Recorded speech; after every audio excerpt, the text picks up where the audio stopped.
Hola a todos, muy buenas noches. Acá presentando desde Santiago, les damos la bienvenida en esta tarde-noche invernal que tuvimos hoy día con un viento importante. Les damos la bienvenida en nombre de la Sociedad de Periodoncia a nuestra reunión clínica de mayo. Muchas gracias a nuestros sponsors Oral-B, Colgate y Dentaid. Y damos la bienvenida a nuestra gran invitada de hoy, que para mí es un orgullo presentarla, porque tuve la suerte de que me recibiera en Michigan este enero y febrero, y la conocí y quedé encantada. Ella se llama Amanda Rodríguez y la tenemos acá para que nos presente y nos hable de microcirugía y ultrasonido en periodoncia. ¿Ya? Amanda es original de Venezuela, estudió en odontología en la Universidad Santa María en Caracas, luego se especializó en periodoncia en la Pontificia Universidad Javeriana de Bogotá, en Colombia, luego hizo un entrenamiento en microcirugía periodontal en la Universidad Javeriana, en Bogotá también, y fue instructor clínico y académico en clínica de alta complejidad en la Pontificia Universidad Javeriana en Colombia y ahora actualmente es Research Fellow de la Universidad de Michigan, de la Escuela Dental en Estados Unidos y Program Assistant Director de PIMA, que PIMA significa Periodontal and Implant and Microsurgery Academy de la Universidad de Michigan, que es donde la conocí, que me enseñó tanto, tanto, tanto y la conocí mucho y fue un agrado conocerla, así que se las traemos para que les pueda hablar a ustedes. Así que bienvenidísima, Amanda. Ojalá para la próxima te podamos tener en vivo para que todos te conozcan. Muchísimas gracias por la invitación. En verdad estoy súper encantada de estar aquí. Primero, más que todo, primero en tu casa, porque hace ratico estuvimos ya por acá, tú por acá, pero feliz de estar con ustedes hablando español y representando un poquito nuestra cultura latinoamericana y encantadísima de estar acá. Eres una gran colega, persona, amiga, de todo, periodoncista, todo lo que te puedas imaginar. Entonces, muchísimas gracias por la oportunidad de estar aquí hoy. ¿Okay? Entonces voy a compartir mi pantalla y vamos a empezar.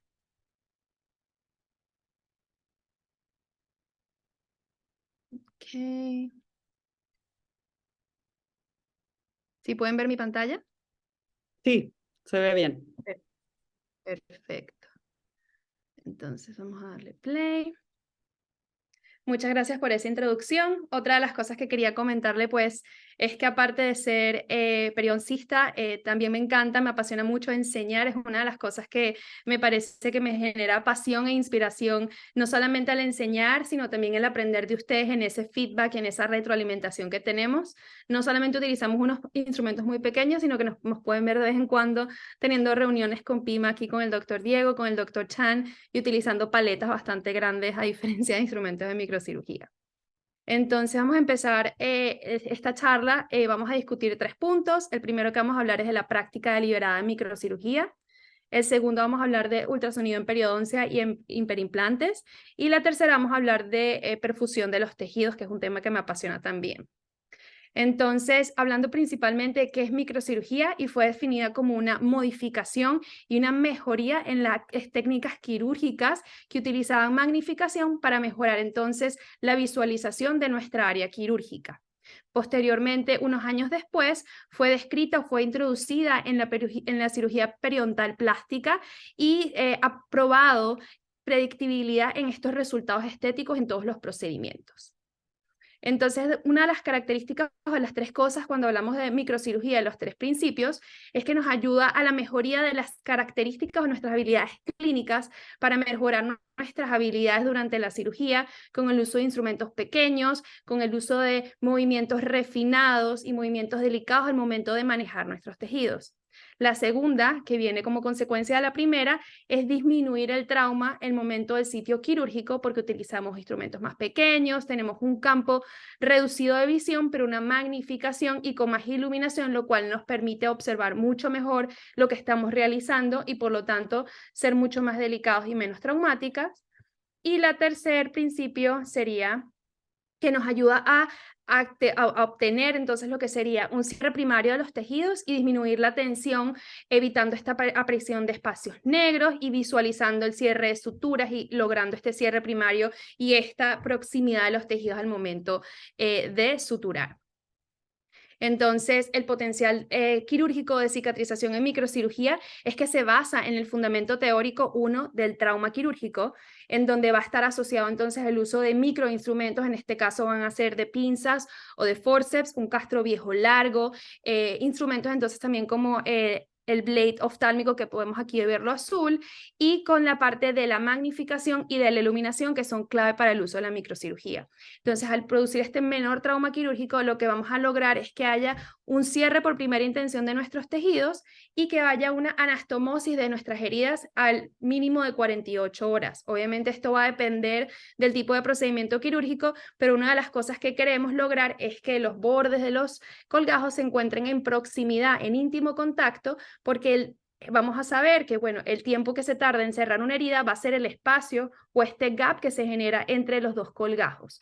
Entonces eso también es súper importante. Y lo que nosotros queremos generar con este contacto íntimo es una reperfusión temprana de estos tejidos para que se acorte este periodo o esta fase inflamatoria, que generalmente es la parte más importante o crucial o vital, porque en esta fase inflamatoria vamos a ver cambios de volumen, edema, bastante sangre para poder acelerar este proceso, pero también es bastante peligrosa porque se pueden generar complicaciones asociadas. Entonces, con la microcirugía vamos a evitar esto, o no vamos a evitar, tratar de mejorarlo para lograr resultados predecibles en nuestros procedimientos. Entonces vamos ahora a lo que significa la práctica deliberada y hemos hablado un poquito de lo que se llama el desempeño experto.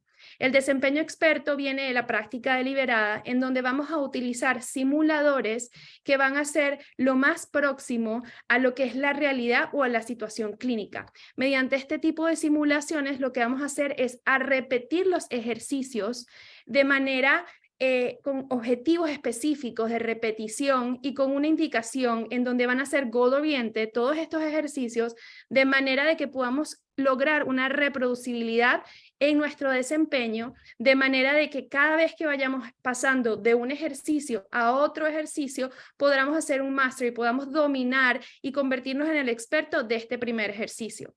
Otra de las cosas importantes durante estos ejercicios es integrar cada ejercicio en el siguiente y por lo tanto refinar estos movimientos o estas habilidades quirúrgicas que vamos a ir aprendiendo poco a poco a medida que vamos practicando.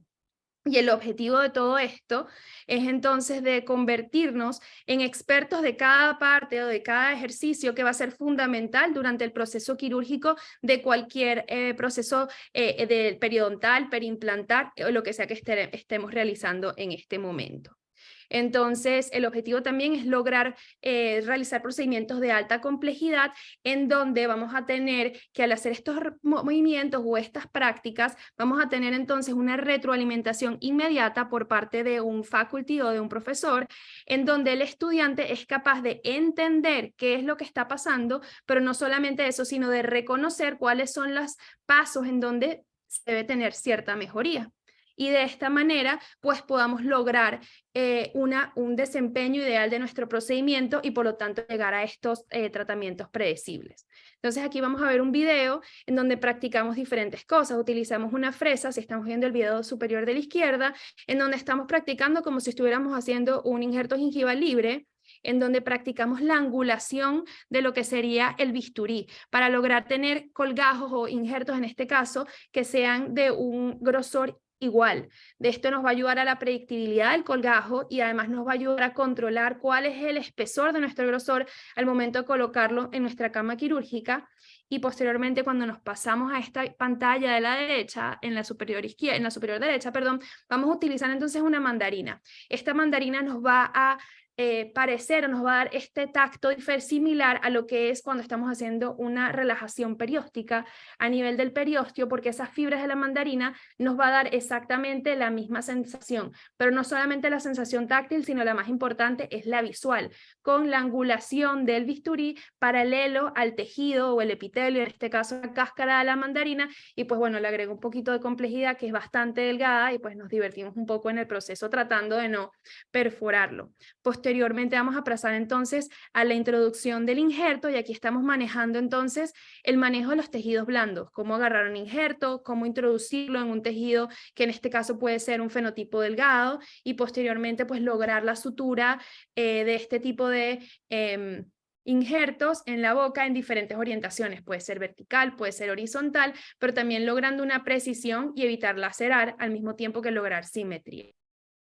Entonces, cuando estamos haciendo nuestras prácticas, tenemos, por ejemplo, esta representación mental, que es lo que les estoy enseñando a continuación, y el objetivo es decir, bueno, este es el objetivo o el goal que queremos lograr el día de hoy, y los objetivos que vamos a tener es que queremos mejorar la precisión de nuestras incisiones y el diseño del colgajo, porque tenemos que pensar entonces aquí cuál es el largo del colgajo, cuál es el ancho de nuestro colgajo en la fresa. La fresa también nos da una sensación de que la encía está inflamada, dependiendo de si la fresa está muy buena o no, podemos hacer un CTG o un tejido conectivo y ahí incrementamos la complejidad y bueno, mientras más largo sea el tejido conectivo, más largo sea el colgajo en la fresa, pues más complicado se hace el tema y por lo tanto mucho más divertido. Después, por lo menos también vamos a hablar de la angulación del bisturí en ambos procedimientos, tanto en la fresa como en lo que sería la mandarina, en donde tenemos que controlar la entrada de nuestro injerto y cómo va a quedar ese colgajo, y va a depender entonces también del éxito o la supervivencia del colgajo en nuestro tejido al momento de hacer cualquier proceso de cirugía mucogingival. Después vamos a hablar entonces de que practicamos nuestras habilidades en el colgajo de espesor parcial, porque estamos haciendo una especie de tunelización o una relajación superficial en lo que sería la mucosa, más allá de la línea mucogingival, tratando de referirnos a la parte de la mandarina, lo cual es súper importante y aparte es súper chévere de practicar porque se acerca mucho a lo que es el escenario real en la práctica clínica y pues también que sea una mandarina que no esté parada, en ese sentido que podamos colocarla bien, también obviamente nos genera un poquito de complejidad en el tema del campo de visión, en la angulación, en el posicionamiento de nuestros instrumentos y pues obviamente todo eso va generando un poquito de juego al todo el tema. Entonces también utilizamos entonces o mejoramos nuestras características de túnel y el manejo de los tejidos, tanto de la fresa como de la mandarina, para entonces lograr entonces nuestro cierre del colgajo, en este caso que que estén alineados, que estén paralelos uno con los otros, que la distancia de los márgenes sean la misma. Claramente esto no es uno de los ejercicios que empezamos a practicar, pero es uno de los que está casi al final. Entonces, la idea de este performance approach o expert performance approach es que nosotros vamos a generar una representación mental que nos va a hablar entonces de lo que sería cuál es el desempeño ideal de un procedimiento, en este caso de la práctica en microcirugía, y al crear esa representación mental, el estudiante puede visualizar a través de fotos, a través de videos, cuál es el objetivo y cuál es el final, el producto final que queremos lograr. Esto va a crear un proceso cognitivo en reconocer al momento en que estamos entonces poniendo en práctica ya nuestros procedimientos, cuándo estamos fallando y cuándo no. Y de ahí partimos a esta nueva base del triángulo, en donde hablamos entonces que sería desempeñar esta representación de manera que entonces estamos ejecutando ya el procedimiento en base a lo que vimos, a lo que observamos y cómo nuestro cerebro acata esta orden o bueno, este proceso cognitivo que estamos teniendo y lo ponemos en práctica con nuestras manos, que eso es el momento en donde se genera entonces ese proceso y en donde uno dice, bueno, aquí lo estamos haciendo bien, aquí lo estamos haciendo mal, y lo interesante de este Expert Performance Approach o de la práctica deliberada es que los estudiantes muchas de las veces son capaces de identificar cuáles son los pasos en los que están teniendo problemas o no tienen un buen desempeño, y ellos son capaces incluso de describir qué es lo que está pasando, y eso hace mucho el entrenamiento, uno, más rápido, segundo, bastante especializado, aparte individualizado, porque no todos los estudiantes tienen las mismas características características o tienen las mismas curvas de aprendizaje, pero eso lo hace específico para cada persona y hace que mejore esta habilidad de manera en una curva positiva en cada uno y elimina entonces la frustración al momento de aprender. Y la tercera base de este triángulo sería la monitorear o supervisar esta representación. Una de las cosas o de las características que tenemos en microcirugía es que tenemos el uso de videos, de feedback de videos, que esta retroalimentación que nos genera esta parte de los videos es buenísima tanto para los estudiantes como para los profesores, porque somos capaces de visualizar tiempo después o incluso de volver a ver cuál es la falla o cuál es lo positivo y cómo podemos arreglar con esta retroalimentación constructiva de manera que podamos entonces mover hacia el próximo ejercicio y entonces mejorar y crear esta fundación en nuestra práctica de microcirugía. Otra de las cosas es que a medida que vamos entonces subiendo o sea, haciendo el máster, siendo el maestro de cada ejercicio, se va aumentando la complejidad y además de que se incrementa la complejidad, vamos a refinar todos estos movimientos y entonces incorporamos un nuevo ejercicio, algo que ya estamos siendo maestros, pero refinamos el anterior y lo integramos, incrementamos nuestro conocimiento. Y todo esto para lograr entonces una buena integración de todo y, por ejemplo, la predictibilidad de nuestros ejercicios. Entonces yo aquí quiero cambiar estas tres palabras para planear, la otra sería ejecutar y mi tercera palabra en esta base sería monitorear o supervisar nuestros ejercicios, y que es la base de lo que nosotros aplicamos en PIMA para poder entonces enseñar de manera individualizada y de mejorar las habilidades para generar estas bases en estas fundaciones quirúrgicas que se van a transmitir a la práctica clínica. Entonces, cuando hablamos en la traslación de nuestros resultados clínicos, tenemos entonces esta plot o gráfica XY, en donde hablamos entonces de que al momento de que aumentamos la práctica deliberada, entonces nuestro desempeño aumenta. ¿Cómo empezamos?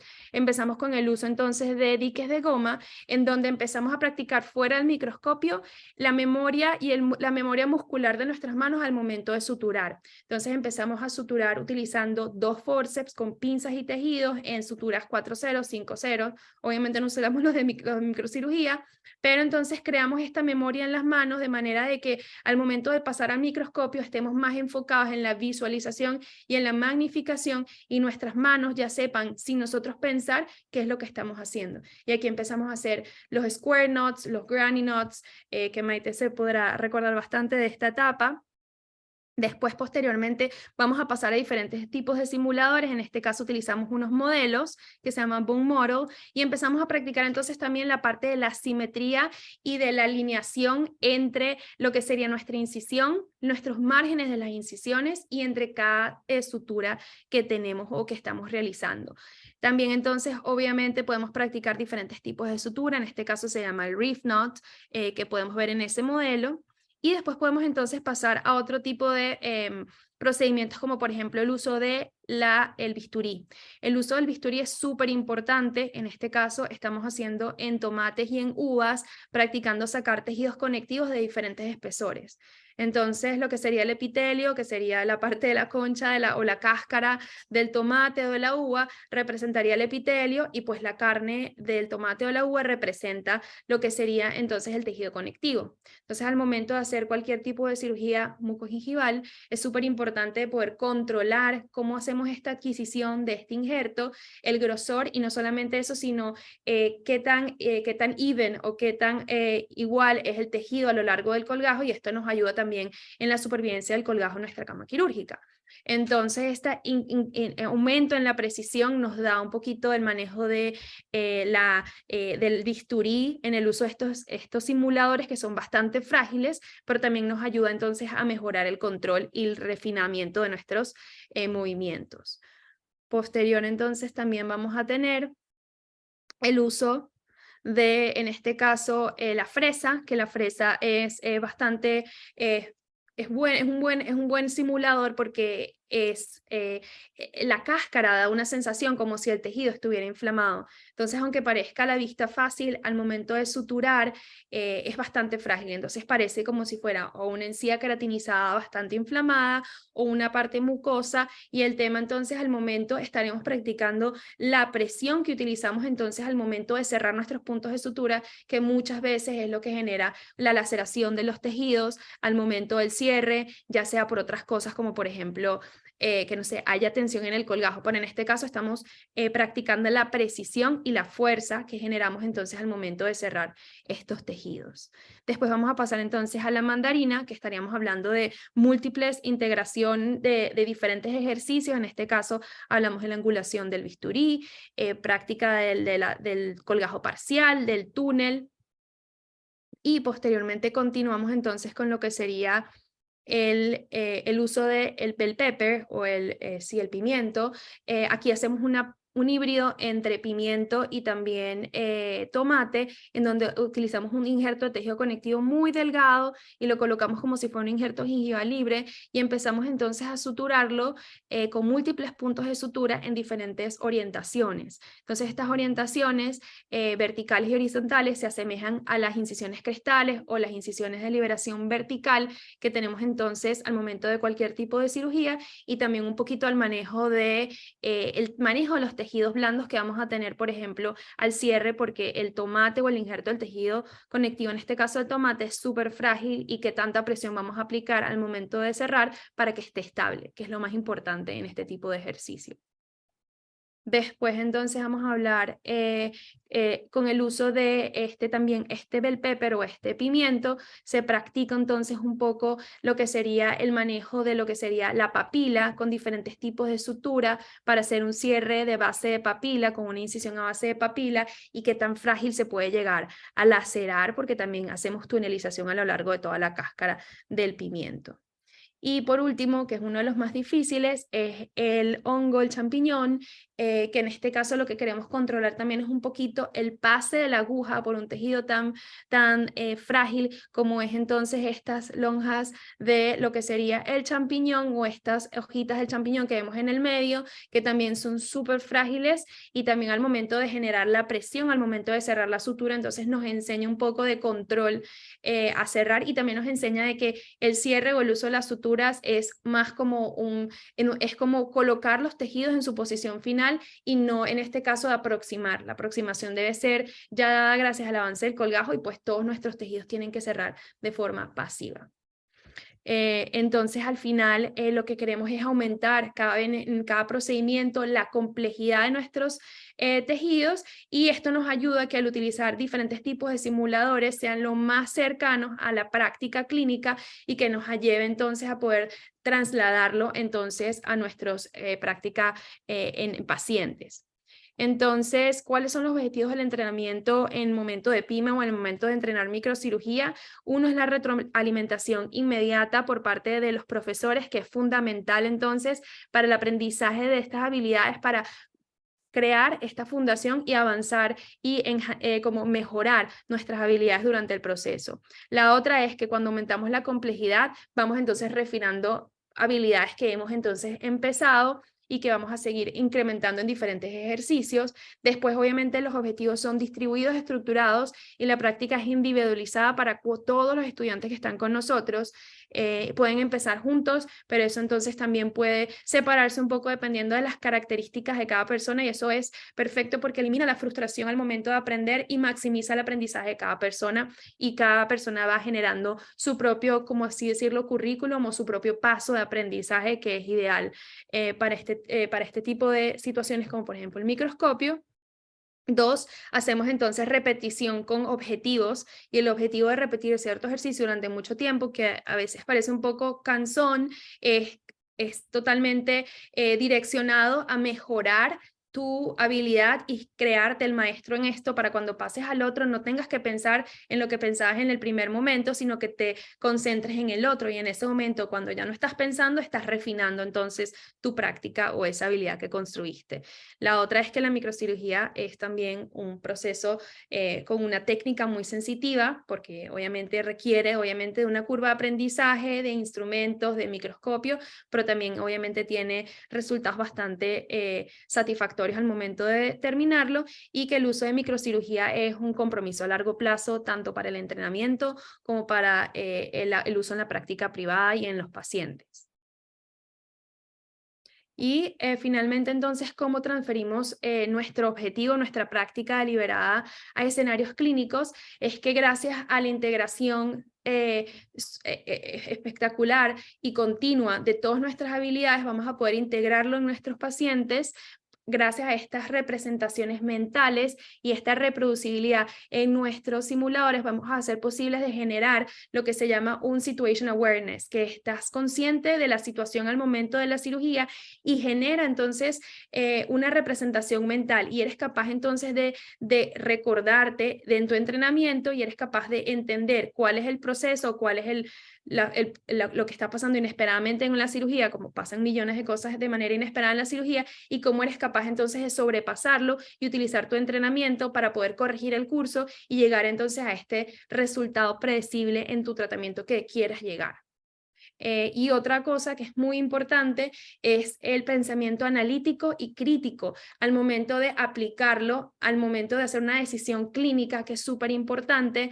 En cualquier escenario, ya sea clínico, ya sea de práctica, porque te va a ayudar entonces a mejorar tu tratamiento tanto al paciente y mejorar entonces tus resultados. Y es algo entonces de que al principio, incluso antes de generar o tocar cualquier instrumento, puedes decir, bueno, este tejido tiene esta característica, tal vez esta técnica no me genere un buen resultado porque puedo tener ciertas y ciertos no sé, hiccups o problemas durante la cirugía por la calidad del tejido, por la morfología de esto, por la morfología del otro.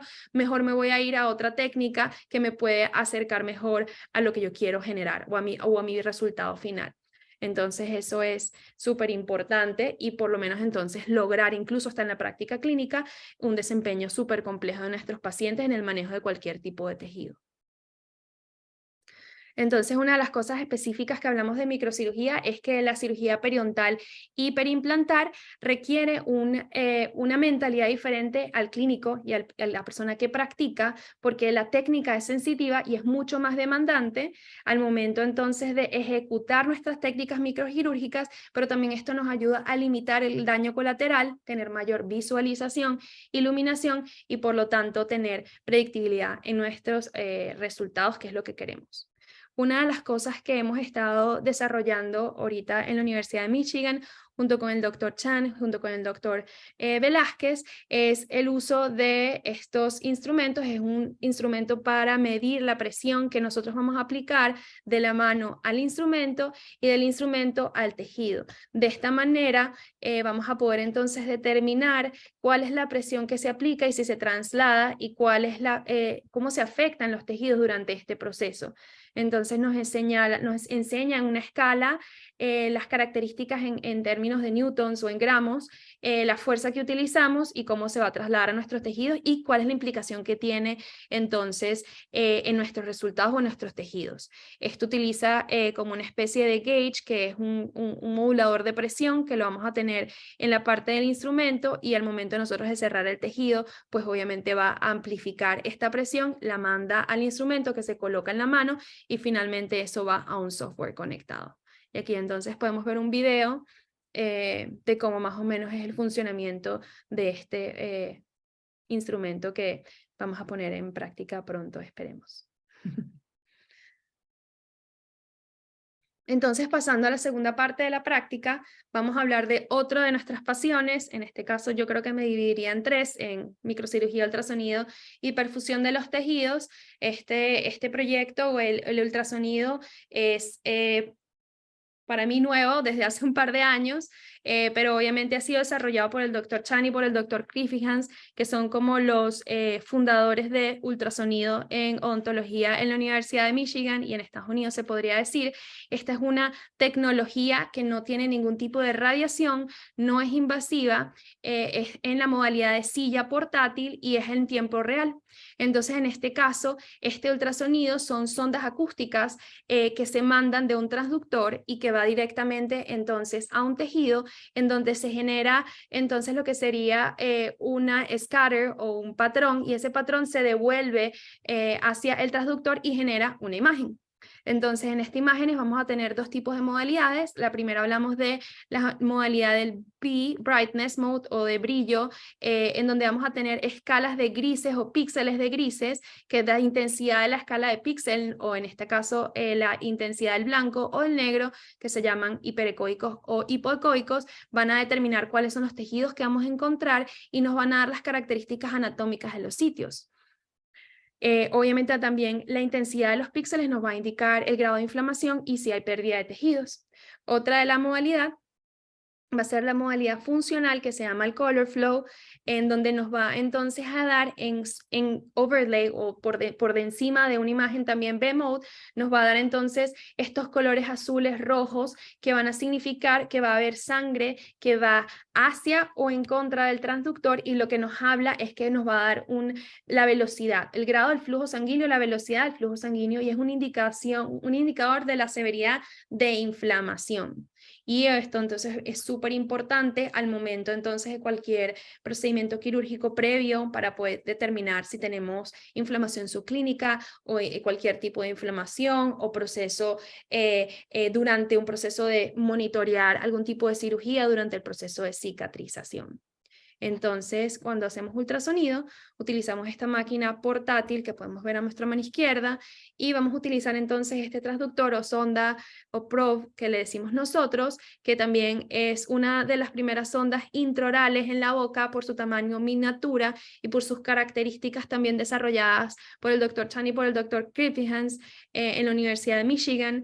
En la primera foto que encontramos a mano derecha la podemos ver el transductor sin ningún tipo de elemento protector, y la imagen B y C ya es con su material protector que tiene ya gel, tiene tape, tiene un cover para poder colocarlo en la boca y poder tomar nuestras imágenes que lo tomamos. Esta es una representación tridimensional de lo que sería entonces el traductor, y este es un traductor que tiene 30 MHz en la frecuencia, su rango de frecuencia es de 8 a 30, en el centro, que es exactamente en la línea media a lo largo, es de 18, el número de elementos es 128 y tiene algo que se llama spatial compounding. Este spatial compounding es que nos permite observar los diferentes ángulos de la cavidad oral. Como sabemos, la cavidad oral es curva, y al ser curva entonces nos permite observar no solamente algo que va perpendicular al rayo o al transductor, sino también nos va a observar todas estas curvaturas del tejido blando, del tejido duro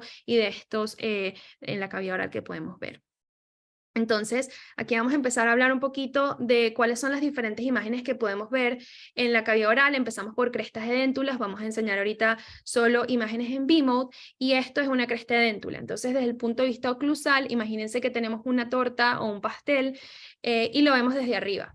Cuando entonces lo vemos desde arriba, y si picamos un pedazo y lo ponemos de lado, entonces lo que vamos a ver es lo que se encuentra lateral, que es este pedazo. Y eso es exactamente lo que estamos haciendo. Se coloca entonces el transductor encima de la cresta de déntula, y vamos a observar un corte cross-seccional entonces de lo que sería nuestro tejido blando y de nuestro tejido duro. Entonces, dentro de las características que vamos a ver es que en nuestra imagen podemos tener un campo o una profundidad de visión de 1.5 milímetros. Déjame ver si puedo encontrar mi mouse aquí. Creo que no, que va entonces desde la primera línea hasta lo que se encuentra la última línea del ultrasonido. Lo que tenemos azul, que se llama gel pad, es un gel en forma de cuadrado, bueno, círculo, que se corta en un cuadrado, se coloca en este momento de preparar la sonda y nos va a ayudar entonces a transmitir la imagen. Generalmente no está en contacto con el tejido, para eso utilizamos entonces otro gel que es soluble, que va entonces en la cavidad oral, y eso también nos permite traducir la imagen. Entonces, ¿qué vamos a poder ver acá? aquí vamos entonces a poder ver entonces lo que es anaranjado en forma de puntos. Estoy siguiendo buscando mi mouse, a ver si lo encuentro. No encuentro mi mouse. Bueno, entonces lo que vemos anaranjado no quiere ayudarme. Ok, estoy teniendo problemas aquí. Ok, lo que tenemos entonces anaranjado va a ser entonces la cresta ósea, la cresta, la cresta o la superficie de la cresta, que es esto que hablamos de BC, que es bone crest, y lo que tenemos entonces subrayado en rojo arriba va a ser el tejido blando. Si vemos entonces a nuestra mano derecha, lo que vemos en zoom, en este cuadrado, podemos ver entonces, observar cuál es la calidad de nuestra cresta, que puede ser un indicativo de nuestro tejido intraalveolar. Asimismo, cuando vemos el tejido blando, que tiene esta raya más blanca, esta raya anaranjada con una raya blanca más arriba o hiperecoica, por así decirlo, es el epitelio o la superficie del epitelio. La presencia de esta raya hyperecoica o hiperecoica nos va a hablar de la presencia de tejido queratinizado, que también es fundamental al momento entonces de tener entonces un conocimiento más importante de nuestros tejidos. Asimismo, entonces, cuando vamos a poner nuestros implantes, es bastante complicado ver en la tomografía computarizada porque tiene un bajo contraste de los tejidos blandos, cuál es el thickness, cuál es el grosor de nuestros tejidos o la altura de nuestro tejido, tanto en sentido oclusal como en sentido bucal o lingual, y nos ayuda entonces también a entender un poco esto que es súper fundamental al momento de planear nuestras incisiones e incluso el tema de la cresta, cómo cicatrizó nuestro proceso ya sea de regeneración o de extracción y de preservación ósea, que es súper importante, y también el brightness o la imagen hiperecoica del tejido blando puede ser también explicar si hay inflamación o es otro tipo de tejido mucoso. Otra característica que vamos a ver acá es una imagen en brightness mode en un caso de perimplantitis.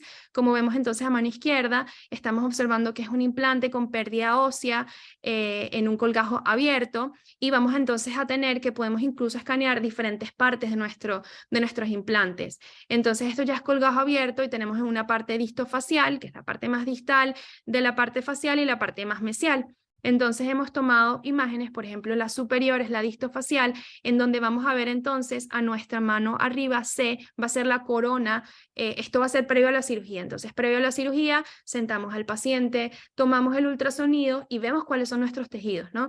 Y entonces en este momento también el entender cuál es la morfología de nuestros tejidos es súper importante también para la decisión o el paso quirúrgico que se va a realizar posterior. Es un proceso, puede realizar un proceso regenerativo, o vamos entonces a limpiar, o es un momento de extracción de implante. Eso va a depender entonces de cada caso específicamente.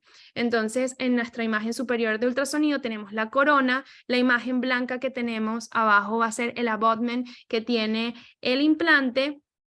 Y si seguimos entonces esa imagen, podemos entonces observar el implante y vamos a contar 1, 2, 3, y estas rayas que se encuentran ahí van a ser las roscas del implante que se encuentran expuestas. Encima vamos a ver entonces también una imagen que se ve más hipoecoica, que tiene la imagen de PL, que es una lesión perimplantar que está casualmente entre lo que es el implante y el hueso. La cresta ósea es lo que se llama CB, que es crestal bone, que es blanca y perecoica, que se ve clarita saliendo del implante y que va hacia apical. Y bueno, y por arriba vamos a encontrar entonces lo que sería el tejido blando y el músculo más hacia la parte superior derecha. Es bastante interesante poder entonces reconocer en diferentes partes del implante cuál es el tipo de efecto óseo que tenemos, el tejido blando disponible, y cómo entonces podemos tratar o podemos entender estos tejidos al momento de cuál es el proceso o el tratamiento que vamos a aplicar de manera específica. un poquito hablando más del ultrasonido, en casos de periimplantitis, entonces también tenemos otra modalidad que se llama la modalidad del color power o del pulse wave, que nos ayuda a no entender la velocidad a diferencia del color velocity o el color flow, sino nos va a hablar un poquito de la densidad de los vasos que se encuentran entonces en este lugar, en este volumen de tejido. Entonces a mano izquierda vamos a ver nuestra imagen en modo B, en donde vamos a ver entonces de que es un caso de periimplantitis, en donde podemos ver que hay 2 roscas expuestas. Luego pasamos a nuestro color, en nuestra imagen de color, donde vemos entonces esa intensidad o esa presencia de un color bastante formado que nos indica una severidad en la inflamación. Y vamos a hablar entonces del color power, que vamos a hablar un poco entonces también de la presencia entonces de volumen sanguíneo presente en esta imagen. Posteriormente, en un caso, por ejemplo, de salud preimplantar, tenemos entonces otro implante. Vemos entonces también en nuestra imagen B, vemos nuestra corona, nuestra abutment. Vamos a ver entonces que no se ve el implante, sino se ve entonces el hueso que llega al área de lo que sería el abutment, y que podemos entonces ver que no hay ningún tipo de inflamación presente ni lesión periimplantar. Y cuando pasamos a la imagen en color, podemos ver entonces lo que sería menos o nada de inflamación o presencia de flujo normal o flujo sanguíneo normal, y ya cuando pasamos al power exactamente lo mismo. Entonces, pasando al tercer tema de esta presentación, es la perfusión de los tejidos, que es algo también que me apasiona porque me parece que es una de las cosas más importantes al momento de hablar de cicatrización, predictibilidad de los tejidos, y que también se entrelaza mucho con el tema de la microscopía. Y es que al momento de hablar del proceso cicatrización intraoral, todo empieza con una serie de eventos vasculares que empiezan al momento de colocar nuestra anestesia y de trazar nuestras incisiones y de elevar nuestros colgajos. Posteriormente vamos a ver entonces una zona avascular con una extensión bastante variable, y esta extensión variable la vamos a ver en las zonas que están adyacentes a la línea de incisión y en el área donde levantamos el colgajo. Posteriormente a esta zona avascular vamos a hablar entonces de una hiperemia, que es como consecuencia de nuestra primera y segunda fase, que sería la fase de coagulación, y la segunda fase de inflamación. Estaríamos hablando de que viene hiperemia, los vasos se distienden y empieza a llegar sangre para tratar de sanar todos los tejidos y que empiece este proceso de cicatrización. Y esto también entonces va a estar al lado de estas incisiones o adyacente a la elevación del colgajo. Entonces, empezando tan temprano como a las 48 horas, empezamos a ver entonces reperfusión de los tejidos y revascularización, que es súper importante para que luego, al poco tiempo después de la cirugía o en lo que sería en la etapa temprana de lo que sería la cicatrización, se forma un coágulo fibrinoso y va entonces a soltar todas estas citoquinas y todas estas células de factores de crecimiento, células imprescindibles para lograr entonces lo que sería un proceso óptimo de cicatrización.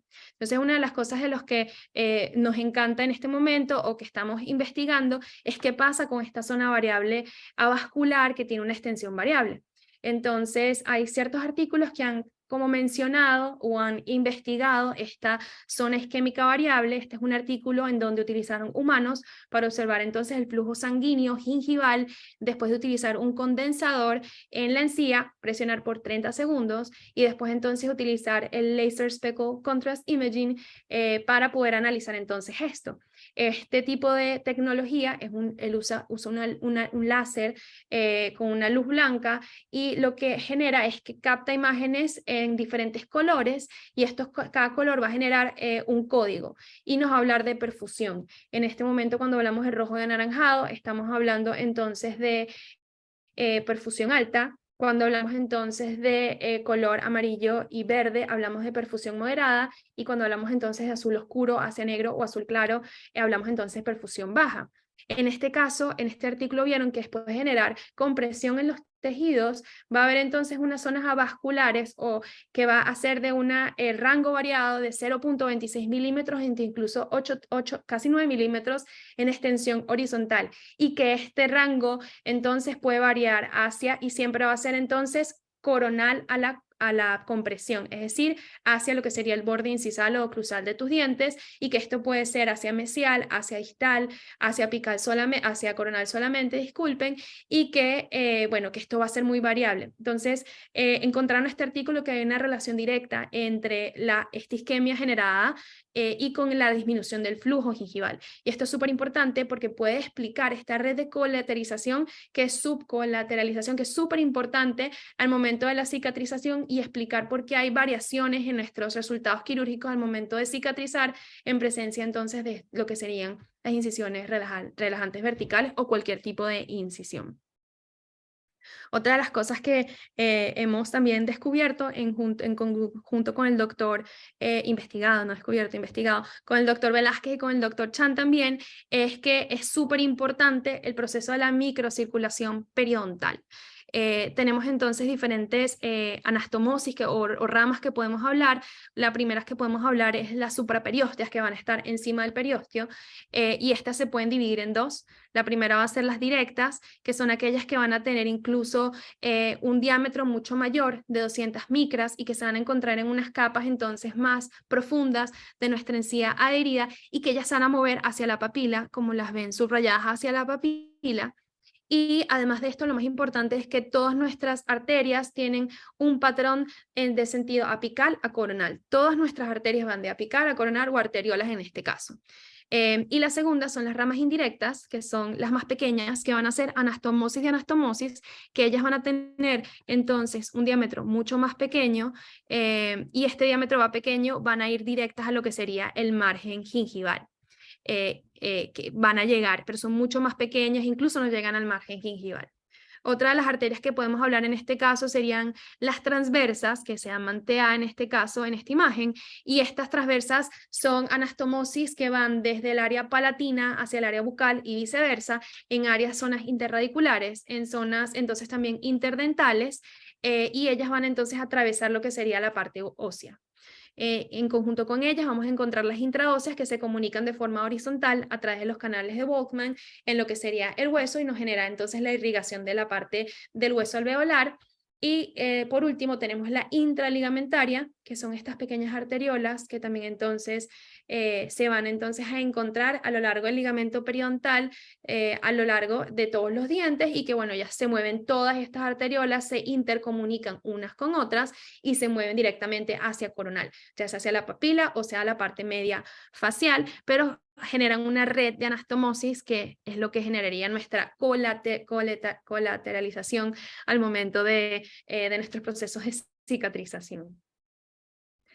Otras de las características que hemos encontrado es que múltiples estudios hablan entonces de este patrón y de estas arterias. En nuestra segunda imagen, o la imagen A, podemos ver entonces en un estudio en donde utilizaron lethal mixed injections en cadáver, en donde también se describen exactamente este mismo patrón vertical con estas anastomosis que se encuentran supraperiosteas, infraóseas, y quiero también que se den bastante cuenta de cómo esta irrigación llega hacia el área del hueso interradicular, y cómo hay anastomosis mucho más pequeñas que incluso paran incluso unos milímetros antes de lo que sería el borde medio de la parte marginal de los dientes.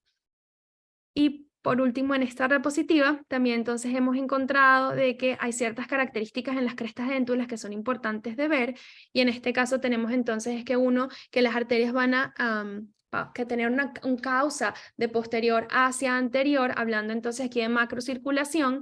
La segunda es que estos vasos sanguíneos o estas arteriolas van a correr paralelas a la cresta déntula, y que por lo tanto entonces se va a crear entonces una área avascular, o que se le llama el gray zone, que va a tener de 1 a 2 milímetros en el medio de nuestra cresta déntula, y que sobre algunas pequeñas arteriolas gingivales se van a extender perpendicular a la cresta y van a cruzar esta cresta. Y esto es algo que nos genera preguntas entonces a nosotros, y es cuáles entonces las incisiones, o cómo debemos entonces manejar este tipo de colgajo, cuál es nuestro plan de tratamiento, cómo generamos nuestro diagnóstico, nuestra parte prequirúrgica, y cómo logramos entonces lograr esa predictibilidad, que también es súper importante. Uno de los pasos más importantes es el pre-assessment al momento de la cirugía. Entonces, nosotros hemos tratado también de utilizar el mismo láser, que lo tenemos entonces aquí en el departamento de la Universidad de Michigan, gracias a los grants del NIH o los fondos del NIH que han sido awarded o dados al doctor Chan, al doctor Crichton por su investigación. Y en este caso utilizamos entonces el láser. El láser es una tecnología que también es portátil y va a cuantificar la magnitud de la perfusión o del flujo sanguíneo en el tejido o en la parte superficial, analizando lo que es el speckled pattern con el uso entonces de una luz que va, rebota en el tejido y se devuelve. Esta es una cámara bastante sensible, pero lo que hace es que graba en una resolución muy alta a un objeto 3D, en este caso la cavidad oral o la encía, y entonces genera una imagen 2D bastante bonita con color de códigos y nos genera entonces unas unidades que se llaman laser speckled contrast units de perfusión y nos ayudan entonces a entender dos cosas. Uno, la densidad vascular y segundo, el volumen fraccional. Entonces, en este caso estamos analizando entonces el flujo sanguíneo o el volumen del flujo sanguíneo y la distribución entonces también de lo que sería la velocidad de la sangre. Entonces, por ejemplo, en este caso podemos observar entonces, tenemos un field of view o un campo de vista bastante amplio en donde podemos ver entonces prácticamente desde molar hasta el central, en donde podemos entonces ver que en las áreas entonces de las partes márgenes gingivales tenemos un color verde amarillo, que es una perfusión bastante, en este caso moderada, y podemos entonces ver como hay un patrón vertical que va entonces hacia de apical a coronal y también que se acerca hacia lo que sería la papila. Una de las características de este tejido, de esta máquina o de este instrumento, es que analiza superficial el tejido y la penetración es de 1 milímetro. Entonces nos ayuda a entender un poco el flujo sanguíneo superficial en el tejido blando, que también es súper importante al momento de hacer un colgajo, porque esto es lo que nos permite la supervivencia posterior de los tejidos después de la cirugía. Entonces, hablando un poquito, creo que los he llevado un poquito al proceso de microcirculación, pero también a generar entonces el entendimiento de que hay diferencias entre lo que es la papila interdental y entre lo que es la encía facial o media facial. Entonces, una de las principales características es que el diámetro de las arteriolas supraperiosteas son más grandes en la papila interdental que en la parte media facial.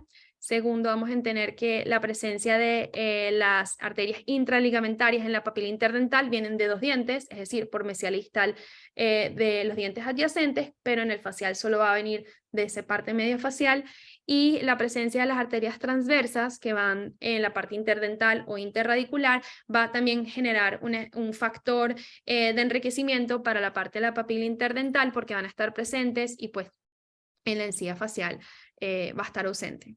Y nuestra pregunta clínica, un poco pensando en la investigación, pero también entonces nuestra práctica privada, es, ¿esto tiene algún tipo de implicación clínica al momento de generar cualquier tipo de proceso quirúrgico en nuestros pacientes? Y bueno, esa es una de las preguntas que nos hemos trazado, y una de las cosas que también hacemos o que cuando tomamos en cuenta de hacer cualquier tipo de incisión o de colgajo es que nosotros creamos entonces o abrimos un colgajo para tener acceso al hueso alveolar y también para tener movilización de los tejidos blandos, pero esto inevitablemente va a disrumpir lo que es la integridad vascular de nuestros tejidos. Con el adviento entonces de lo que sería la evolución de la periodoncia, al principio utilizábamos colgajos mucho más grandes y más amplios, y esto era para reducir los bolsillos periodontales, para lo que es remodelar la arquitectura ósea, pero después con el cambio y con el paradigma de lo que es de la microcirugía o de la cirugía periodontal, empezamos entonces a utilizar técnicas mínimamente invasivas en donde nos concentramos en maximizar el potencial de cicatrización y la estabilidad de nuestros procedimientos. Entonces, por eso es que empezamos a utilizar un poco de técnicas microquirúrgicas. Y para eso, entonces, nos vamos a pasar en los principios de primero, de la preservación de la sangre o el flujo sanguíneo, la segunda, de la preservación del hueso, cada vez que hacemos alguna incisión en tejido, ya sea de cualquier forma, vamos a tener entonces una pérdida predecible de tejidos duros y de tejidos blandos que va a ser inevitable, uno, porque estamos entonces rompiendo esta vascularización, y segundo, porque se genera un proceso de remodelado óseo para el proceso de cicatrización, y eso inevitablemente lleva a una pérdida de tejido duro y blando. Pero entonces vamos a concentrar nuestras incisiones y nuestros colgajos a preservar esto. Y la segunda, o la tercera, perdón, en este caso sería para reducir entonces todos estos resultados negativos asociados entonces al proceso de cicatrización, como un aumento de volumen que no es deseado, aparición de recesiones, pérdida de las papilas, cicatrices, necrosis de los tejidos blandos, etcétera, etcétera, etcétera. Entonces, la idea al momento de realizar entonces nuestras incisiones a nuestros colgajos es que una óptima visualización del área quirúrgica, que la vamos a tener entonces al usar la microcirugía o el microscopio. La segunda es levantar o elevar colgajos sin ningún tipo de perforación de los tejidos, que es buenísimo también con este campo que podemos utilizar con el microscopio, con la visualización y la magnificación, la movilización pasiva de los tejidos blandos, y la perfusión óptima que lo vamos a tener con el manejo de nuestros instrumentos y evitar entonces el trauma a los tejidos al momento de generar nuestra cirugía, incluso para favorecer el proceso de cicatrizal y además de eso un mínimo deterioro a nuestra parte estética. Y una de las cosas que tenemos que tomar en cuenta es que la presencia o el éxito en la presencia de la papila es que va a depender tanto de la altura como del volumen del hueso que se encuentre por debajo. Entonces es importante, o se ha probado que la vascularización es decisiva para cualquier tipo de proceso reparativo o regenerativo. Entonces, ¿cuál es el posible impacto que tiene en la microcirculación este tipo de incisiones o de colgajos? Es que uno sabemos que inevitablemente va a romper es la integridad y por eso hay una variabilidad en los procedimientos o en los resultados. En este caso, presencia entonces de recesiones, presencia de cicatrices, va a estar asociado uno a la cantidad de tejido papilar que se remueve, el nivel de la cresta ósea por debajo, tanto en altura como en volumen, el fenotipo fundamental, porque obviamente debemos tomar en cuenta esto al momento de cualquier tipo de procedimiento para poder predecir, y el grado de trauma quirúrgico que generamos en nuestros tejidos. Entonces aquí una de las cosas que estamos hablando es de ser lo más conservativos posibles, siempre observando de manera óptima todas las áreas quirúrgicas. Es algo que el doctor Velázquez les podrá decir, el doctor también Chan, todo el tiempo cuando hablamos, discutimos en este tipo de prácticas sobre lo que sería el manejo de la papila quirúrgica. Y aquí voy con eso. Entonces, ¿cuáles son los diferentes incisiones que podemos ver en las papilas? Vamos a hablar en la foto primera izquierda, las incisiones de túnel, en donde va de ángulo mesial, ángulo distal al diente. En este caso puede ser parcial o total, pero no vamos a tocar la papila. Después entonces pasamos a la foto superior derecha, en donde hacemos incisiones intracirculares y vamos a hacer una incisión en la base de la papila y vamos a elevar entonces nuestro colgajo.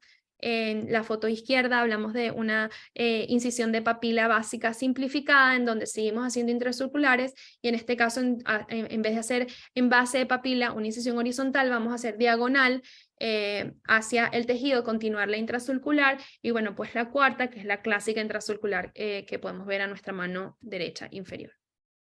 Entonces, la pregunta o la tabla que nos hemos planteado o el resumen de esta tabla es cuáles son las arterias que se ven afectadas en este tipo de procedimientos y hacemos un resumen aquí en esta tabla entonces desde la más arriba que es el túnel hacia la intracircular que es la inferior y podemos ver entonces por los colores que mientras más conservadores somos pues hacemos la menor disrupción de nuestra circulación posible. En algunos casos obviamente si la papila es elevada pues o elevada, por ejemplo, del tejido óseo, que queremos entonces generar una movilización del colgajo hacia coronal, pues así hacemos una interrupción de lo que sería la circulación, pero entonces que lo más importante es mantener o preservar la integridad de esto, y cuando nos acercamos a la intracircular o la papila o la incisión de papila modificada simple, pues tenemos entonces disrupción de todas estas arterias, y esto obviamente va a tener consecuencias.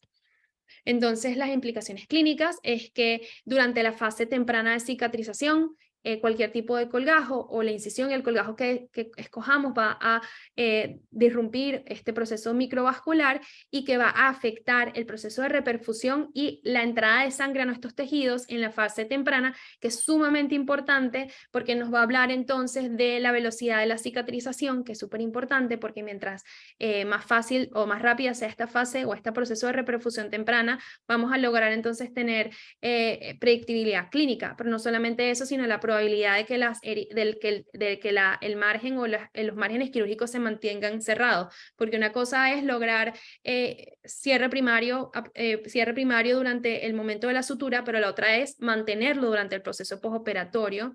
Y esto también va asociado, por ejemplo, al cambio de los volúmenes de los tejidos, a la morbididad postoperatoria del paciente, que es súper importante, ya sea por la inflamación, por la edema, por el sangrado, y esto nos lleva todo a la predictibilidad quirúrgica, que también es súper importante y que es lo que queremos lograr, si se puede.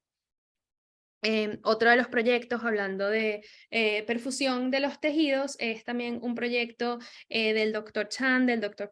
Hans, que se realiza en la Universidad de Michigan, y una de las cosas que hablamos es entonces al momento de realizar regeneración ósea guiada, en este caso en molares mandibulares, en crestas entonces que tienen reabsorción severa, y vamos entonces a hablar de lo que sería el baseline, que es el prequirúrgico en una fotografía clínica, y este entonces es un video de lo que sería a los 3 días de lo que sería el color flow o la velocidad de la sangre al momento de la cicatrización. Entonces, como vemos a los 3 días, mira, ya apareció mi mouse, perfecto. Aquí podemos ver entonces lo que sería la cresta original, más lo que sería el tema del volumen óseo que se agregó. Aquí vamos a hablar entonces del tejido blando. Esto obviamente que se encuentra hipoecóico sería inflamación, que es normal verlo a los 3 días, y pues presencia de esta cantidad de tejido, esta cantidad de volumen, indica de que hay un proceso cicatrizal. Lo que estamos observando es si esto atraviesa o no la línea media donde estaría entonces la línea de incisión, y si es importante el proceso de cicatrización. En este caso que vemos entonces presencia de inflamación a los 3 días es positivo y también es normal. Después hablamos entonces a los 10 días, que también podemos ver entonces acá lo que sería la superficie crestal con nuestro hueso, nuestra membrana. Este es el tejido óseo que se agregó hacia bucal, que es esta área que podemos encontrar acá, con entonces presencia de un nivel menor de sangre, que podemos hablar entonces de que podría decir que se está disminuyendo el proceso inflamatorio en el día 10, y que también podemos ver la continuidad de nuestro tejido blando, como les comentaba anteriormente. Este es desde el punto de vista oclusal, cuando hablamos de la torta, y que entonces podemos ver entonces queratina o epitelio en esta parte superior, y que podemos ver entonces un aumento de volumen horizontal, porque es regeneración ósea guiada horizontal, en el día 10. Y ya para el día 21 podemos encontrar entonces que vemos una superficie del hueso mucho más brillante, mucho más blanca o hiperecoica en este caso, que nos indica entonces que ya el proceso de cicatrización está andando, y que podemos entonces también ver la continuidad entonces de nuestro tejido conectivo que está acá y el epitelio blanco al momento de cicatrización. Y bueno, es la presencia entonces de volumen sanguíneo. En este caso sería que hay un proceso todavía inflamatorio, pero recuérdense que estamos en un proceso de regeneración ósea guiada que todavía se encuentra dentro de los parámetros de normalidad, y que esto ya es subclínico, quiero decir. Y aquí podemos ver entonces nuestro producto final, y la manera entonces de evaluar si un proceso de cicatrización en regeneración es efectivo o favorable es cuando hablamos de entonces la ganancia en el sentido óseo o en sentido de injerto óseo, sí, la ganancia ósea.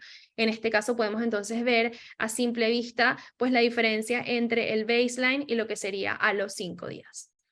Que es bastante chévere. Y en otro caso desfavorable de cicatrización, tenemos entonces también un caso mandibular, de un molar mandibular, en donde también se hace el injerto, y vamos entonces a comparar un poco acá lo que sería los 3 días. Aquí también podemos ver lo que sería el hueso nativo, aquí el hueso agregado, el tejido blando, y si podemos ver esta línea hacia acá, podemos ver que esta sería la línea de incisión, y la presencia que observamos esta línea de incisión significa que hay tejido o que hay fluidos que entran y generan ese espacio, y también estas burbujas que también pueden ser injertos que se encuentran dentro del tejido blando. Y vemos entonces que aquí en este caso vamos a observar que hay perfusión, que hay presencia de inflamación o de sangre, pero quiero que estemos pendientes de que muy raro cruza la línea media. ¿Okay? Que ya podría ser un indicador, pero es algo que todavía estamos tratando de observar en más estudios, en más pacientes.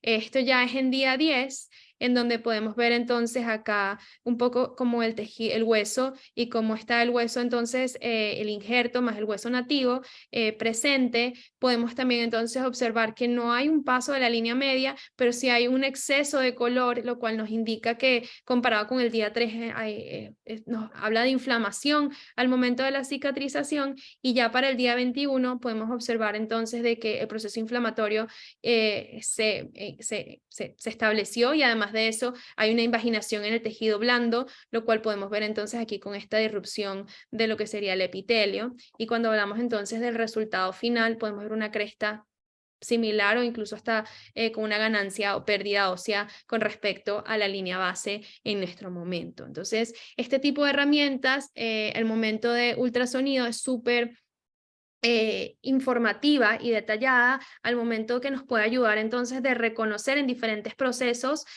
cuál es la técnica, si vamos a intervenir o cómo podemos predecir si va a haber ganancia ósea o no. Y sabemos entonces que por ahora los primeros días de la cicatrización temprana son sumamente importantes para el resto del proceso de cicatrización, porque ya es el día 21, al día 25 ya es como maduración, y lo que es la cicatrización como tal es súper imprescindible durante los primeros 10 días, y ya el día 10 podría ser predictivo, pero eso todavía tenemos que entonces seguir observando. Hablando de otro tipo de proyectos, este también es un proyecto realizado con el Dr. Chan, el Dr. Griffiths y el Dr. Baruchi en la Universidad de Michigan, en donde estamos haciendo un análisis longitudinal para el cubrimiento entonces de recesiones en dientes. Aquí podemos ver entonces que es una imagen facial tomada de la cámara, en donde queremos entonces hacer este cubrimiento de esta raíz que está acá, y entonces vemos lo que sería nuestro baseline o nuestra fase inicial. Estas imágenes también nos generan estas imágenes o estas gráficas que son con diferentes ROIs o áreas de interés que generalmente podemos colocar en diferentes áreas. En este caso yo las puse en el área media facial, en la papila mesial y en la papila distal para ver el comportamiento de la cicatrización, y este segundo momento lo estamos viendo entonces en la primera semana, cicatrización. El procedimiento de cirugía que hizo de tejidos blandos es el CAF, que es el colgajo posicionado coronal, en donde sabemos entonces que va a ser una incisión intracircular con incisiones horizontales a base de papila y verticales para colocar tejido conectivo y posicionar coronal por encima de la línea amelo-cementaria. Entonces podemos ver que en la primera semana, alrededor de las incisiones, vamos a ver que la perfusión va a ser baja, e incluso casi que lanzando a media pero muy baja, exactamente en donde se trazan las líneas verticales. Que también me llama la atención es que podemos ver entonces que vamos a hablar que este patrón vertical apicocoronal se encuentra desordenado. Eso quiere decir entonces que hubo una disrupción de toda la vascularización y la colateralización que se encuentra ahí. Y aquí vamos entonces a también poder ver, ya sería las 2 semanas, en donde vemos entonces que hay una reducción de estas áreas avasculares en lo que sería la papila media y distal, en donde están las incisiones verticales, y bueno, que todavía el área sigue en proceso de recuperación o de cicatrización, y que bueno, ya la segunda semana el tejido está agarrando un poco más de color, lo que nos indica obviamente que se está moviendo el proceso cicatrizal. Y aquí podemos ver entonces a las 4 semanas cómo ya entonces el tejido, el flujo sanguíneo se empieza a reorganizar al mismo patrón y a generar entonces nuevas conexiones, neoangogénesis, y la colateralización empieza a hacer de lo suyo para generar entonces este proceso de cicatrización. Una de las características o las gráficas que quiero enseñarles acá es entonces que vamos a hablar entonces de la línea base, la primera semana, la segunda semana y la cuarta semana. Entonces lo que es azul va a ser la papila media, lo que es rosado va a ser la papila rosada, el color rosado, perdón, y la distal va a ser el color morado. Entonces es importante pues siempre ver cómo es el comportamiento en la semana base con la primera semana, en donde vamos a ver que la perfusión está muy cercana a lo que sería la base, y esto está asociado entonces a estas áreas grandes de vascularización que son totalmente, que varían y que son impredecibles, y que vamos a ver entonces un incremento de la perfusión en la segunda semana, y que después entonces va a disminuir en la cuarta semana, cuando ya empieza el proceso como a madurar el proceso, pero que todavía hace falta. una de las características o de las cosas que me llaman la atención durante este tipo de procesos es que vamos a tener entonces, nos analiza solo la perfusión superficial, súper interesante de ver todo este movimiento o flujo sanguíneo durante los tejidos superficiales, que vamos a tener baja perfusión en las áreas de las líneas verticales o de estas incisiones, y bueno, que hay un aumento o un pico de hiperemia en la segunda semana. Esto también puede estar muy asociado, que generalmente podría ser a los 7 días, o se describe en la literatura que varía entre los 7 y 10 días dependiendo del proyecto o de la cirugía, pero en este caso yo creo que está asociado a estas áreas isquémicas variables en las incisiones verticales durante la primera semana, y que podemos entonces recalcar que esta hiperemia o estas zonas vasculares duran hasta incluso una semana en la boca o en el momento de las relaciones de las incisiones verticales, y que bueno, es súper importante a tomar en cuenta cuando realizamos nuestros tejidos, de que si tenemos tejidos más delgados o tejidos más friables, pues esto va a generar alguna respuesta o algún resultado y variabilidad en nuestro resultado quirúrgico. Y la otra que me llama muchísimo la atención y que también obviamente prueba un poquito o da un poquito de ejemplo es de esta área verde que encontramos en el margen gingival, que entonces cuadra con todos los otros argumentos o hipótesis hablando de que la irrigación o el flujo sanguíneo en la parte marginal media es muy baja, con unas arteriolas muy delgadas y que son anastomosis, y eso es algo que hay que tomar en cuenta al momento entonces de hacer cualquier tipo de cirugía o de cualquier colgajo. Entonces, aquí les muestro un poco lo que sería la línea base con las 4 semanas en la parte entonces clínica versus la parte funcional, que bastante interesante ver que en la foto de las 4 semanas todos los tejidos se ven en orden, pero en realidad en la parte subclínica están pasando un proceso de remodelación que también es súper importante a largo plazo. Y una entonces de las características, o para finalizar, es que el assessment o la visualización funcional de los tejidos ha tomado bastante importancia para mí en la práctica clínica, y me ha generado muchas más preguntas y me ha respondido muchas cosas también al momento de analizar cualquier tipo de proceso o de gasto o de procedimiento quirúrgico. Y es entonces, por ejemplo, en este caso tenemos un escáner intraoral para colocación de un implante. En este caso, este es el área donde va el implante, aquí está el resto radicular, no se ha quitado, pero cuando tomamos el momento del ultrasonido, vemos entonces que en el área lingual, que es esta que encontramos acá, va a haber un proceso inflamatorio grande, y si vemos entonces el punto de vista, desde el punto de vista del el láser, vamos a hablar entonces también desde el punto de vista oclusal. Quiero que vean que también hay una correlación con lo que podemos ver entonces en la parte superficial del láser, y que es importante tomar en cuenta, y que es algo que es subclínico y que es algo que es súper importante al momento de analizar, y no solamente analizar, sino de pensar al momento de realizar cada uno de nuestros procedimientos. Y un poquito mucho estamos queremos probar un poco de evidencia científica o basada en la evidencia, para poder entonces tener mejores resultados y hacer un poquito un cambio de mentalidad y un cambio de tratamiento para mejorar la calidad del trato del paciente. Entonces, le quiero enseñar esta foto. Es una foto que tomamos en el primer laboratorio de microcirugía. Era bastante pequeño, Maite puede dar vida o fe de vida de esto. Y en este momento yo estaba practicando Reef Nuts en este modelo, y era el atardecer y está la torre de Michigan, específicamente donde es el reloj y suena cada vez que suena el tiempo.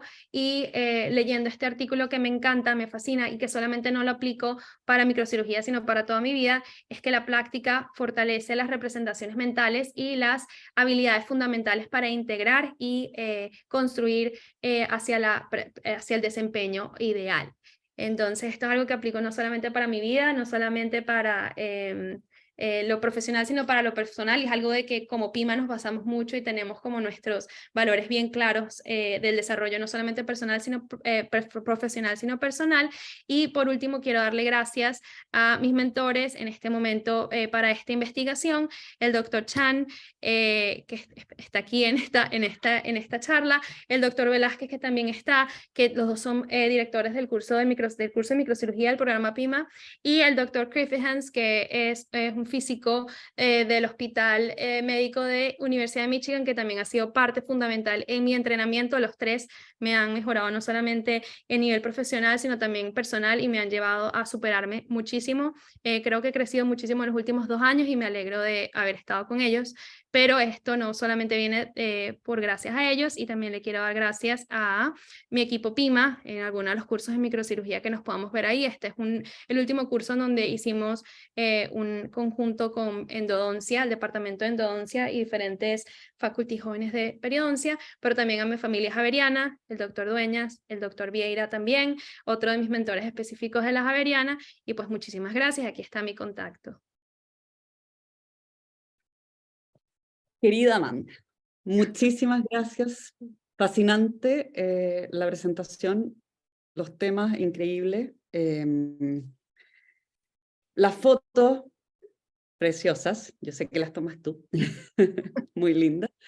Y gracias por todo lo entregado, gracias por aceptar nuestra invitación. He recibido muchas preguntas por interno, así que muchas gracias por todo lo entregado.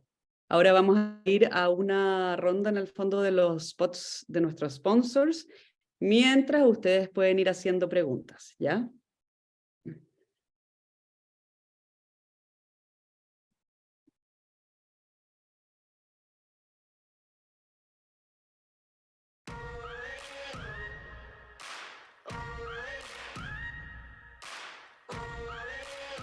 Say hello to Oral-B iO.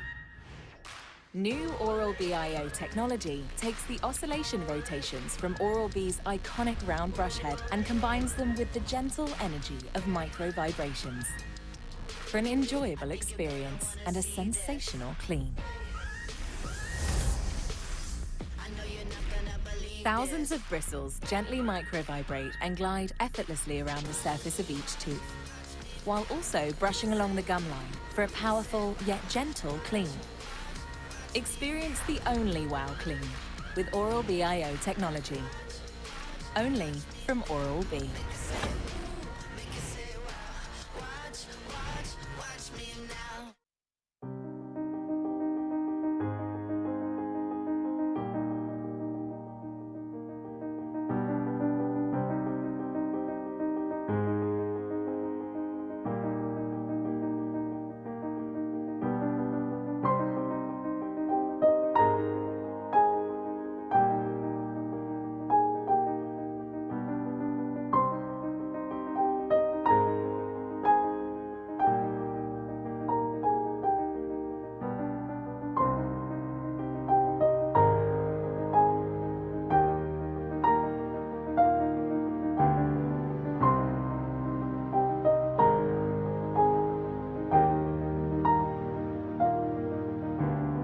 Durante la visita, antes de proceder a cualquier examen o tratamiento intraoral, se recomienda que el paciente utilice un colutorio durante 30 segundos con el objetivo de disminuir la carga viral.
Ya, ahora vamos a empezar con las preguntas.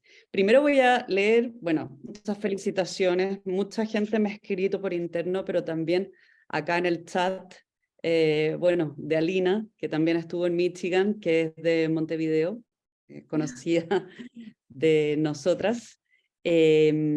También, bueno, Bruno, también conocido. Y todos felicitando a Amanda por su excelente presentación. Además, otra persona que conoce a Amanda, Pedro Guevara, dice, no es una pregunta, más bien una gigantesca felicitación a Amanda, que se conocieron en pregrado y qué orgullo de todo lo que ha crecido Amanda como profesional. Un abrazo gigante hasta Michigan. Pedro, muchos saludos, me acuerdo clarito de ti en pregrado. Muchas gracias. Y ahora, Amanda, Okay. tengo unas preguntas. El Voy a momento, partir. el momento, la verdad. Espérame. Ya. Primera pregunta. Ujú. Acá. Si el ultrasonido tiene alguna contraindicación en pacientes con marcapasos. No, en lo contrario. En lo contrario, es una herramienta que es es inofensiva porque no tiene radiación, es no invasiva y es algo que nos ayuda a ver en real time, o sea, en tiempo real, la parte tridimensional que muchas de las tecnologías, como por ejemplo las radiografías, las radiografías, las panorámicas o las periapicales, incluso el CBCT generan en tipo de radiación, ¿cierto?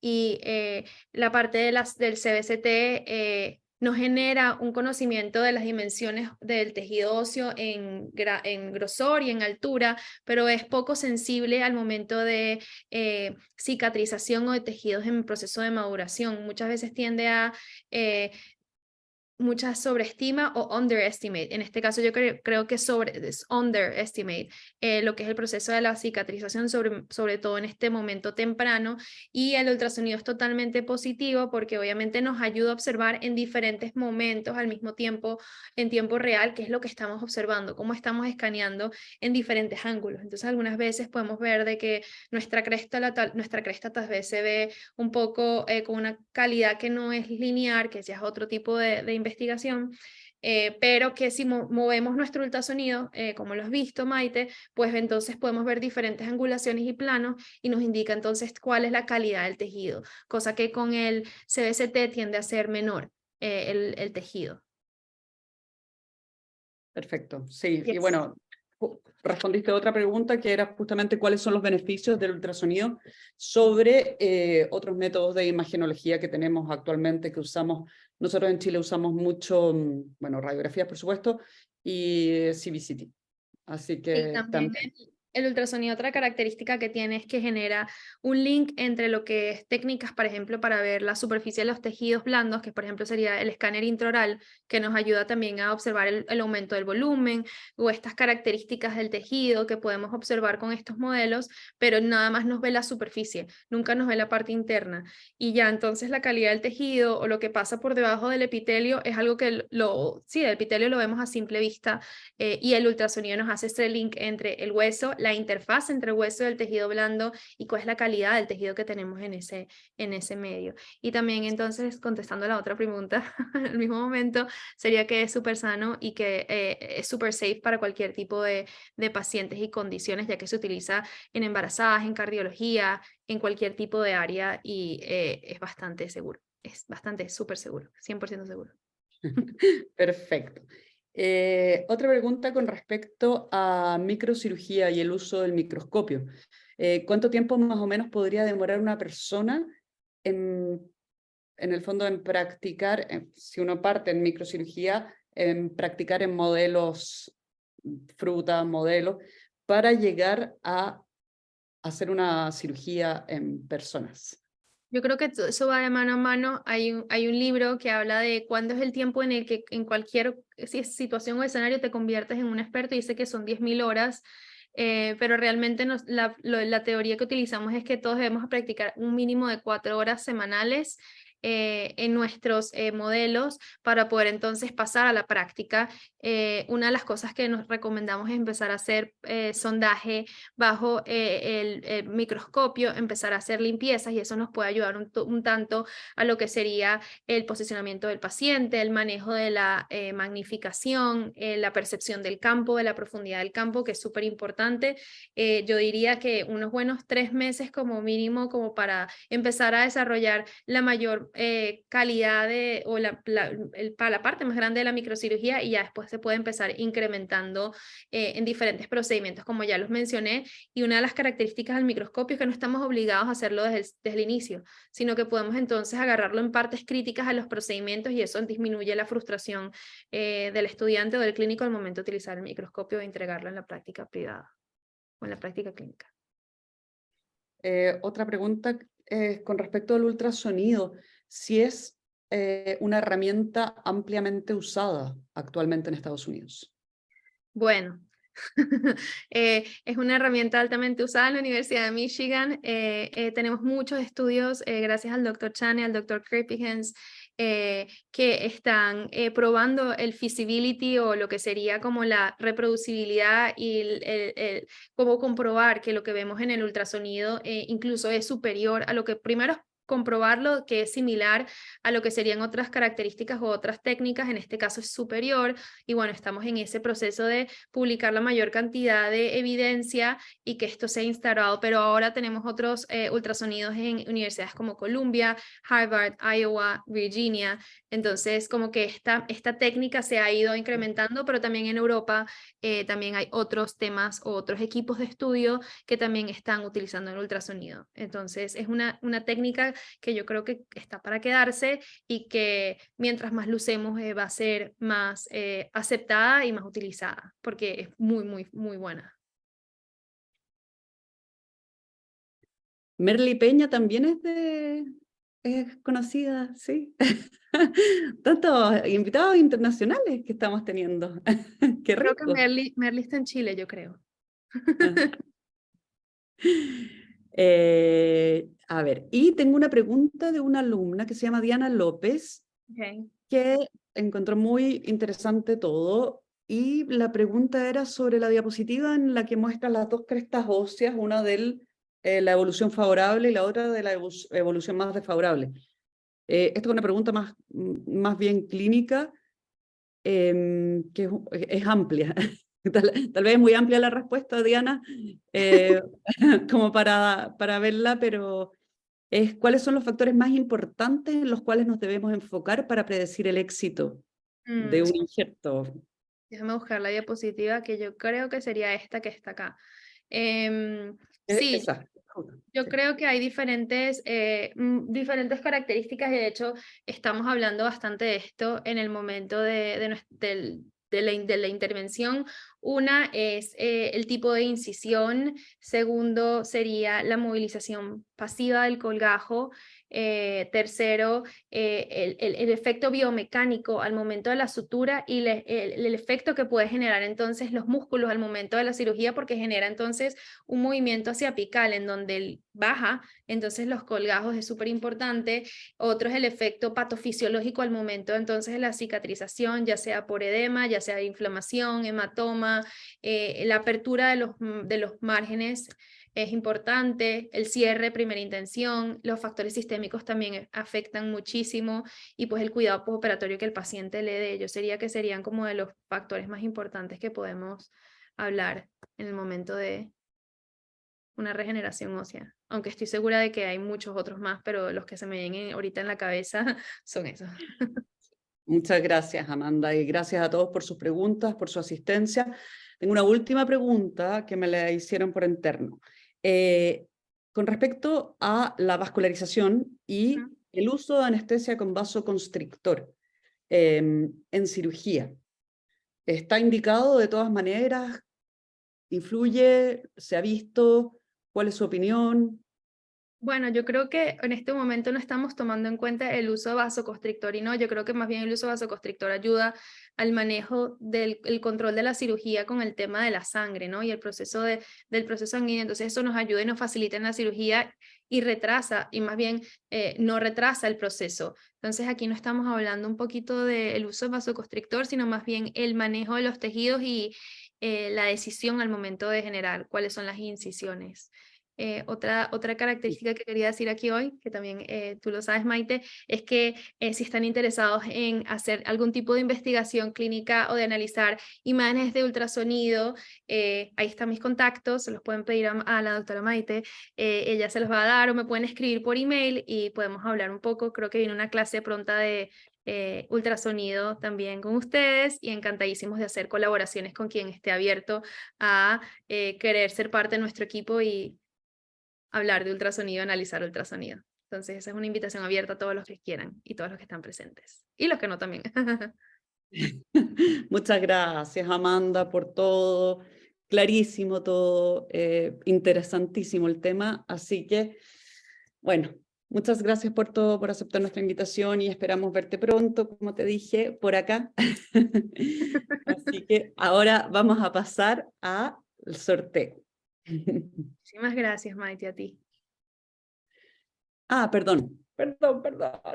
Me van a retar. Amanda, no te vayas. Aquí Tengo estoy. que hacerte la entrega. Ya lo voy a ir a entregar allá, personalmente, pero por ahora Yo encantada. te hago la entrega virtual de este certificado. Muchas gracias en nombre de toda la sociedad de periodoncia. Yo en el fondo estoy dando la cara acá, pero estamos todos muy fascinados con toda tu presentación, tu charla, y nada, esperamos vernos pronto.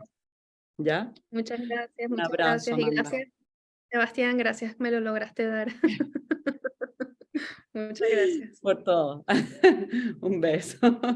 Chao, Amanda. Y bueno, yo tengo que invitarlos el próximo jueves 22 de junio a la próxima reunión clínica de la Sociedad de Periodoncia. Será presencial en el Colegio de Dentistas de Santiago, a nombre del doctor Mauricio Baeza, y el tema será la atención periodontal como política pública de salud en enfermedades periodontales, no, enfermedades crónicas no transmisibles. Eso es el jueves 22 de junio. Y también invitarlos a todos a la charla, siguiendo el tema que presentó Amanda, pero en vivo, el doctor Chan, que parte del equipo de Amanda, va a presentarnos aplicación de microscopía y ultrasonido en periodoncia, uso clínico y en investigación, ¿ya? Si están interesados, se pueden inscribir, mandarnos un mail a sociedaddeperiodoncia@gmail.com, ¿ya? Así que quedan todos invitados para que puedan participar en la charla del Dr. Chan.